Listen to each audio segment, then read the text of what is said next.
नमस्कार, मैं खुशी और आप देख रहे हैं F9 न्यूज। आइए नजर डालते हैं आज की बड़ी खबर पर। दर्शकों को बता दें कि F9 न्यूज जो दर्शकों को वादा करता है वो पूरी भी करता है। हमने कहा था कि जब तक पंडित दीनदयाल उपाध्याय रेल मंडल के 2 आरपीएफ के जाबाज सिपाहियों के कातिल पकड़े नहीं जाते तब तक F9 न्यूज चुप नहीं बैठेगा।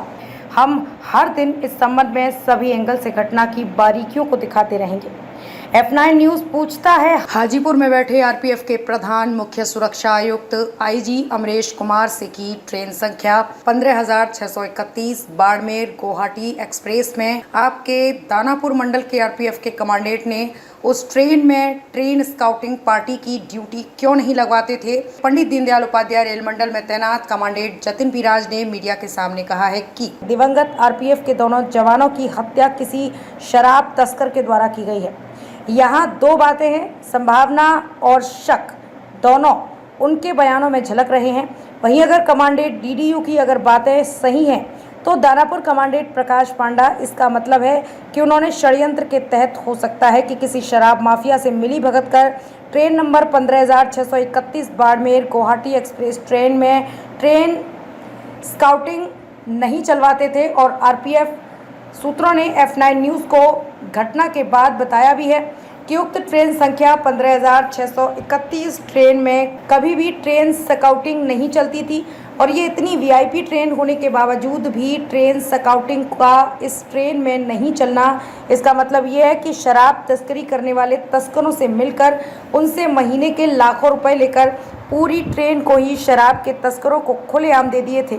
तभी घटना वाले दिन ट्रेन संख्या 15,631 बाड़मेर गुवाहाटी एक्सप्रेस ट्रेन को पंडित दीनदयाल उपाध्याय स्टेशन से खुलने के बाद 11 बार ये शराब माफियाओं के द्वारा चैन पुलिंग कर रोका गया। समझ में नहीं आता कि कैसे 2 आरपीएफ की ट्रेन जाबाज सिपाहियों को किसी अपराधियों के द्वारा इस तरह से हत्या कर दी गई है, जबकि अमूमन चलती ट्रेन में अगर कोई चोरी से लेकर छिटपुट कोई भी घटना होती है तो हेल्पलाइन नंबर 139 पर यात्रा करने वाले यात्री फ़ोन कर इसकी शिकायत करते हैं। पर चलती ट्रेन में दोनों आरपीएफ जाबाज सिपाही जावेद खान और प्रमोद कुमार को अपराधियों के द्वारा हत्या कर रेलवे पटरी पर फेंक दिया गया और किसी भी यात्री को इस बात का पता तक नहीं चला। ये कैसे संभव है? हत्या से पहले दोनों ओर से हाथापाई भी हुई होगी, चिल्लाने की आवाज़ भी आई होगी। माना कि रात का समय था, यात्री सो रहे थे, पर 7 नंबर बर्थ के ऊपर या बगल वाले बर्थ में तो अन्य यात्री भी थे जो उस दिन यात्रा कर रहे थे। उनको तो कुछ आवाज़ें आई होंगी, तो वे क्यों नहीं हेल्प नंबर 139 पर इसकी सूचना दिए? मतलब साफ है कि घटना ट्रेन में हुई ही नहीं थी।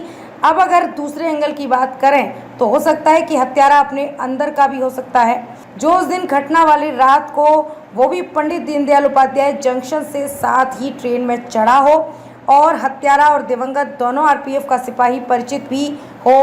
बाद में हत्यारे के द्वारा अपने साथियों को फ़ोन किया गया हो कि हत्यारों का जो भी स्पॉट रहा हो वहां आने के लिए बोला गया हो। वहां उस गैंग के लोग आए भी होंगे और हत्यारे के गैंग ने मिलकर उन दोनों जाबाज सिपाहियों को ट्रेन से किसी भी तरह का प्रलोभन देकर उतारा होगा और उतारने के बाद दोनों सिपाहियों को मौका न देते हुए उस पर किसी सरिया से वार किया होगा और बेचारा बेकसूर जाबाज दोनों सिपाही समय से पहले मौत के मुंह में जा समाया। F9 न्यूज़ पूछता है दानापुर के आरपीएफ के कमांडेंट और पंडित दीनदयाल उपाध्याय के कमांडेंट से कि आप लोगों ने स्थानीय पुलिस और घटना वाले संबंधित जिले के पुलिस कप्तान को अब तक डंप कॉल क्यों नहीं निकालने को बोले? अब तक डंप कॉल क्यों नहीं आप लोग निकलवाने में विलंब किए? सिर्फ आप लोग अपने चैम्बर में बैठकर रणनीति बनाते हैं और बता दें कि चैम्बर में बैठकर आपकी रणनीति नहीं बन पाएगा, अपराधी बच जाएगा और आप लोग का भी ट्रांसफ़र किसी जोन के मंडलों या किसी आरपीएफ के ट्रेनिंग सेंटर में कर दिया जाएगा। आपको बता दें कि डीजी मनोज यादव साहब आप लोगों पर दिल्ली रेल भवन में बैठकर अपनी पैनी नज़र बनाए हुए हैं। आप क्या करते हैं सभी बातों का वो अपनी नज़र बनाए हुए हैं। आपकी हर वो गहरी चाल जो अब तक आप लोगों ने अपने मंडलों में बैठकर आरपीएफ के बल सदस्यों के ऊपर चलाई है वो अब डीजी साहब को पता भी चल गया है। अतः आप शुभम सिंह को जो लेकर दानापुर में अवैध वसूली गैंग बनाए हुए हैं टास्क टीम के नाम पर, वो F9 न्यूज़ के पास भी उसके प्रमाण आ गए हैं। बहुत जल्द F9 न्यूज़ पर दर्शकों आपको देखने को मिलेगी आईजी आरपीएफ अमरेश कुमार की तो बात ही कुछ और है। और इन्होंने तो आज तक दोनों जाबाज दिवंगत सिपाहियों के घटनास्थल तक मुआयना करने नहीं पहुंचे। कफन तो दूर की बात है, कफन अगर दोनों सिपाहियों को दे देते तो उससे आपके आरपीएफ के बल सदस्यों को देखकर मन में खुशी होती, पर आप कफन तो उन दोनों जवाब आरपीएफ के सिपाहियों को देना मुनासिब नहीं समझे। कितना अभागा था दोनों सिपाही, आखिर वो ड्यूटी करने ट्रेडिंग स्कूल ही तो जा रहा था और ड्यूटी के दौरान उन दोनों की हत्या हो गई और आईजी अमरेश कुमार हाजीपुर से अपने चैम्बर से निकले ही नहीं, जबकि ये रोज़ाना पटना से हाजीपुर आते और जाते भी हैं, पर घटनास्थल पर गए नहीं और ना 2 जोड़ी कफन खरीदकर उन दिवंगत आरपीएफ के जावेद खान और प्रमोद कुमार को दिए। उन दोनों की आत्माएं कहती भी होंगी कि हम किस बल के सदस्य रहे हैं, जहां मरणोपरांत भी एक कफन भी अपने आईजी और कमांडेंट के द्वारा नसीब नहीं हुआ। दर्शकों को फिर से एक बार F9 न्यूज़ वादा करता है कि जब तक जावेद खान और प्रमोद के हत्यारे पकड़े नहीं जाते तब तक F9 न्यूज़ इसी पहलू पर रोज़ाना अपनी खबरें दिखाता रहेगा। F9 न्यूज़ कमज़ोर बल के सदस्यों के साथ है, साथ रहेगा। F9 न्यूज़ के लिए असीम कुमार सावंतों की खास रिपोर्ट।